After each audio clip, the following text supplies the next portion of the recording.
Hello to all students. इस video में हम ऑन्कोजेंस एंड प्रोटोन्कोजेंस के बारे में देखते हैं।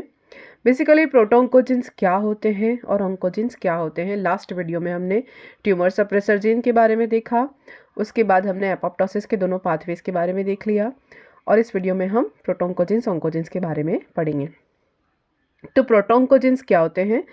ऐसे जीन्स जो कि नॉर्मल सेल में पाए जाते हैं, नॉर्मल जीन होते हैं और एक हेल्दी सेल में प्रेजेंट होते हैं और ये क्या करते हैं, ऐसे प्रोटीन्स बनाते हैं जो कि नॉर्मल सेल ग्रोथ के लिए, नॉर्मल सेल डिवीजन के लिए आवश्यक होते हैं और सेल की सर्वाइवल शेप के लिए ज़रूरी होते हैं। ऐसे जीन्स को क्या कहते हैं? हम प्रोटोन्कोजेंस कहते हैं। तो अ प्रोटोन्कोजेंस is a normal gene present in healthy cells. It codes for proteins that promote normal cell growth, division, and survival. These genes are essential for normal development and tissue repair. ये jeans एक सामान्य वृद्धि के लिए आवश्यक होते हैं, सामान्य कोशिका के और ऊतक के विकास के लिए आवश्यक होते हैं। कौन? प्रोटोऑन्कोजीन्स। उसके एग्जाम्पल कुछ अपन देख लेते हैं जैसे कि growth factors receptors, signal transduction proteins and transcription factors. ये सारे एग्जाम्पल हैं किसके? प्रोटोन्कोजेंस के। अब प्रोटोन्कोजेंस कर क्या सकते हैं? It can become oncogenes. ये प्रोटोन्कोजेंस में अगर कुछ भी गेन ऑफ फंक्शन हो जाता है, तो प्रोटोन्कोजेंस में अगर गेन ऑफ फंक्शन हो जाता है तो ये प्रोटोन्कोजेंस किस में कन्वर्ट हो जाते हैं? ऑन्कोजेंस में कन्वर्ट हो जाते हैं। प्रोटोन्कोजेंस नॉर्मल सेल रेगुलेशन करते हैं या नॉर्मल रेगुलेशन का काम करते हैं। प्रोटोन्कोजेंस रेगुलेट नॉर्मल सेल ग्रोथ, यानी कि प्रोटोन्कोजेंस क्या करेंगे? रेगुलेट करेंगे। क्या? नॉर्मल सेल ग्रोथ को रेगुलेट करेंगे। ठीक, तो ये अपन ने प्रोटोन्कोजेंस के बारे में देखा। अब हम देखते हैं ऑन्कोजेंस के बारे में। ऑन्कोजेंस क्या होते हैं? एन ऑन्कोजेंस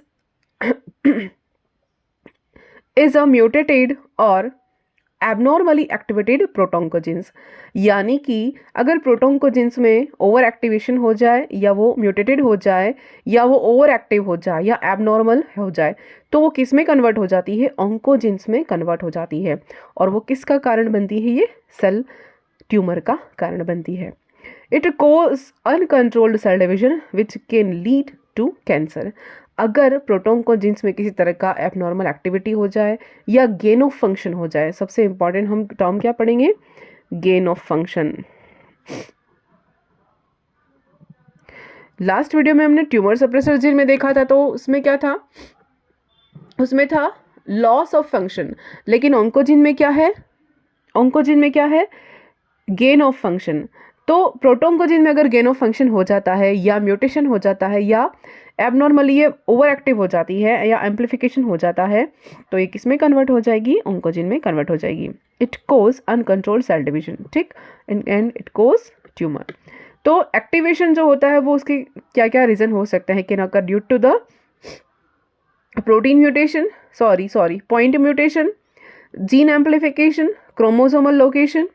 इन सब की वजह से क्या हो सकता है? ओवर एक्टिवेशन हो सकता है सेल का। कौन से जीन का? प्रोटोन्कोजीन का, जो किस में कन्वर्ट हो जाती है? ऑन्कोजीन में कन्वर्ट हो जाती है। और क्या देखते हैं हम? म्यूटेटेड या ओवर एक्टिवनेस किसकी? प्रोटोन्कोजीन की। फिर कॉजेज अनकंट्रोल्ड ग्रोथ, ये अनकंट्रोल्ड ग्रोथ का कारण बनती है।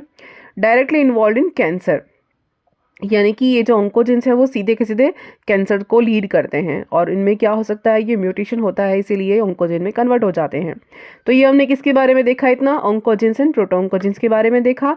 अब हम यहाँ पर कुछ प्रोटोन्कोजेंस के बारे में देखेंगे, ऑन्कोजेंस के बारे में देखेंगे, जो कि हम कह सकते हैं वायरल नेचर ऑफ कैंसर। तो एग्जाम्पल अपने पास कौन कौन से हैं? जैसे राउस सार्कोमा वायरस है ना, मिक जीन्स है, फिर आरटीके है, उसके बाद रास है। इन सब के बारे में हम वन बाय वन देखते हैं।